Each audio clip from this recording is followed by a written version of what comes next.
ఒక రాష్ట్రానికి పాలకుడు అంటే ఆ రాష్ట్రంలో ఉన్న ప్రజలందరినీ సమానంగా చూసే సేవకుడు అన్నట్టు. అంతేనా కాదా? ఏ పథకం పెట్టినా, ఏ పని చేసినా, ఏ నిర్ణయం తీసుకున్నా అది తగినోళ్ళందరికీ మేలు జరిగేటట్టు చూడాలి. వాళ్ళ బతుకులలో వెలుగులు తీసుకురావాలి. కానీ తెలంగాణ రాష్ట్రంలో అట్లా ఉండదన్నట్టే మాట్లాడిండు మన ముఖ్యమంత్రి రేవంత్ రెడ్డి.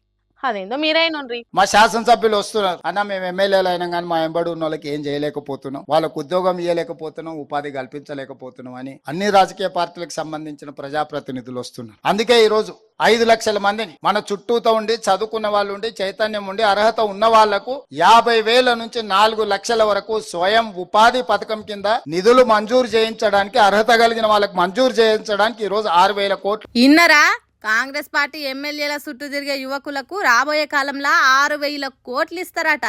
50,000 నుంచి 4 లక్షల దాకా ఇచ్చే పథకం ఒకటి తీసుకురాబోతున్నారట. అంటే ఓ తీరుగా చెప్పాలంటే కాంగ్రెస్ కార్యకర్తలకు స్వయం ఉపాధి పేరుతోని రాష్ట్ర గల్లెపెట్టె నుంచి పంచిపెట్టే పథకం ఒకటి తీసుకురాబోతున్నారు అన్నట్టే కదా. ఆ ముచ్చట ఎవలో కాదు, ఏకంగా ముఖ్యమంత్రి సీఎం రేవంత్ రెడ్డి చెప్తున్నాడంటే ఎట్లున్నదో చూడుండ్రి తెలంగాణల పరిపాలన అని అంటున్నారు. సీఎం మాటలు ఇన్నోళ్ళు, ఎమ్మెల్యేల చుట్టూ తిరిగేటోళ్ళు, ఉండేటోళ్ళ కంటే ఎవలాలు జెండాలు మోసినోళ్ళు అన్నట్టే కదా, పార్టీ ప్రచారం చేసేటోళ్ళు అన్నట్టే కదా. వాళ్ళైనా స్వయం ఉపాధి పొందేటందుకు అర్హత కలిగినోళ్ళు. వాళ్ళ కోసం ఒక పథకం పెట్టుడేంది? వరదలు వచ్చినప్పుడు ప్రాజెక్టులు నింపి నీళ్ళు ఇయ్యనందుకు ఓ దిక్కు పంటలు ఎండిపోతుంటే, రైతు భరోసా రాక అన్నదాతలు ఎదురు చూస్తుంటే, 6 గ్యారెంటీలు పూర్తిగా అమలు కానే లేదు. మహిళలకు నెలకు 2,500 ఇచ్చుడు ఊసే లేదు. అవన్నట్లుండగానే కాంగ్రెస్ ఎమ్మెల్యేల చుట్టూ తిరిగిన వాళ్ళకు పథకం తీసుకొచ్చుడైంది అని అంటున్నారు కొంతమంది. ఇప్పటికే 1,58,000 అప్పు చేసి చెప్పుకోదగ్గ ఒక్క అభివృద్ధి పని చేయలేదు. అవన్నుండంగా అప్పు చేసి 6,000 కోట్లు వంచిపెట్టినట్టు చేసుడైంది. అయినా పథకం తీసుకొస్తే రాష్ట్రంలో ఉన్న అందరూ నిరుద్యోగులు అర్హులైతారు. వాళ్ళకు సాయం చేస్తే ఏదన్నా అక్కరకొచ్చే పని చేసి రాష్ట్ర ఆదాయాన్ని పెంచుతారు. అట్లా కాకుండా ఎమ్మెల్యేల చుట్టూ తిరిగేటోళ్ళకి పైసలు ఇచ్చే పథకం పెడతామనుడేంది? మళ్ళా 1 రూపాయి కాదు, 2 రూపాయలు కాదు, 6,000 కోట్లు ఇస్తామంటున్నారు.